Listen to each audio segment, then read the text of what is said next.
We're all constantly looking for ways to fight off the stress of daily life. But what if one of the most powerful tools we have has been hiding in plain sight this whole time? We're talking about awe, and it just might be the simple, powerful answer we've all been missing. I know. It sounds a little too good to be true, right? But stick with me here.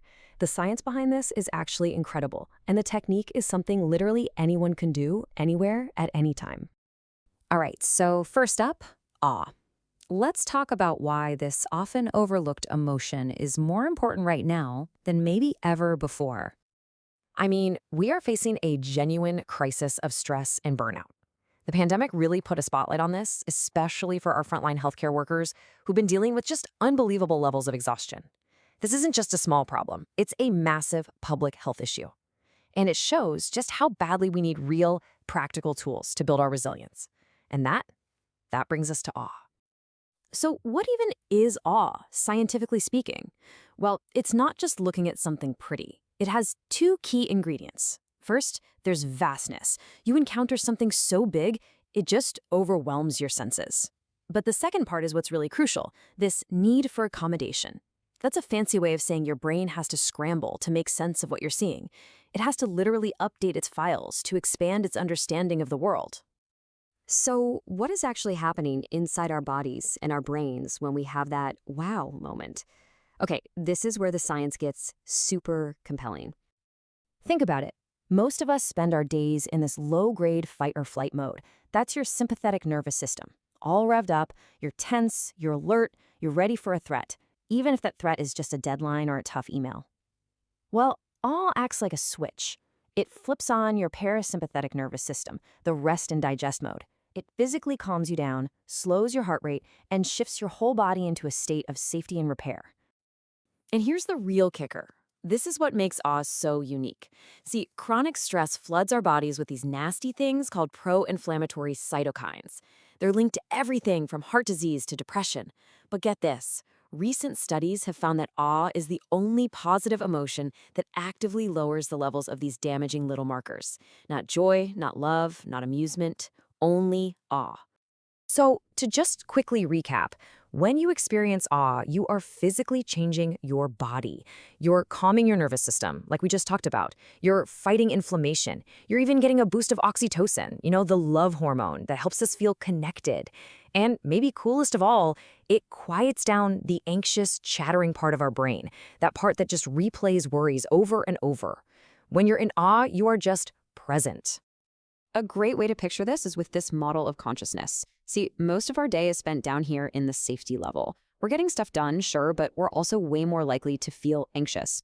Awe acts like an express elevator, shooting us straight up to spaciousness, a state where our problems suddenly seem smaller and our whole perspective just opens up. Okay, so the science is crystal clear. Awe is really, really good for us. But how do we get more of it? I mean, we can't all just fly to the Grand Canyon every time we feel stressed. Well, that's where this incredibly simple, practical method comes in. Researchers came up with a technique called the AWE method, and you can think of it like microdosing mindfulness. It's a way to intentionally find these powerful little moments whenever you want, just by using the world that's right in front of you. It's a really easy acronym to remember, AWE. First, A is for attention. You just give your full, undivided attention to something ordinary. It could be the pattern on a leaf, the taste of your morning coffee, anything. Then, W is for wait. You just pause, slow down. Take one deep breath in and just be present with that thing. And finally, E is for exhale and expand. As you breathe out, you just let that little feeling of wonder grow. And that's it. That's the whole practice. And the impact of this tiny practice can be absolutely profound. This is a quote from a woman named Marciari, who is going through aggressive chemotherapy. For her, this simple practice of just looking out her window and finding awe in the hills, it became a lifeline. It didn't change her diagnosis, but it completely transformed her experience of it. It started to replace her fear with a little bit of happiness. So, how in the world does a practice that takes less than a minute build something as huge and important as resilience? Well, the key here is that we have to retrain our brains. We have to start seeing that awe isn't some rare thing that you have to go on vacation to find.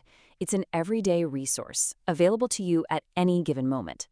It's in the mind-boggling complexity of flavor in one single piece of chocolate. It's in the silent, powerful drift of a massive cloud. It's in the total trust you see in your pet's eyes, or the way sunlight just dances on water. It is literally everywhere once you just start to look for it. And this isn't just about feeling good. It has real, measurable effects. In one study during the pandemic, frontline healthcare workers who used the AWE method actually reduced their feelings of loneliness by 15%. That is a huge, huge shift in well-being from a practice that takes less than a minute. And this is the ultimate payoff. Every time you practice shifting from a stressed-out state to an awe-filled one, you're building a kind of psychological muscle. You're building resilience, what the American Psychological Association calls the ability to adapt well when faced with adversity. You are literally training your nervous system to bounce back faster from stress. And maybe the most powerful example of this comes from psychiatrist and Holocaust survivor Viktor Frankl.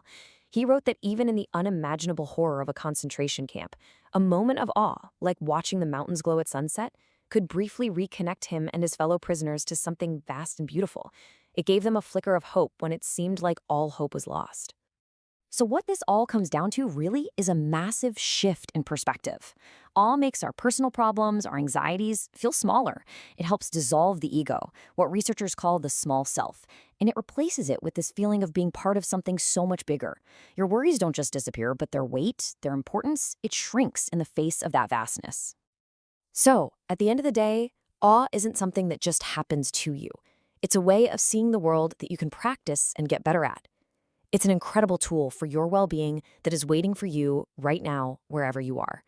So the only question left is, what everyday wonder will you notice today?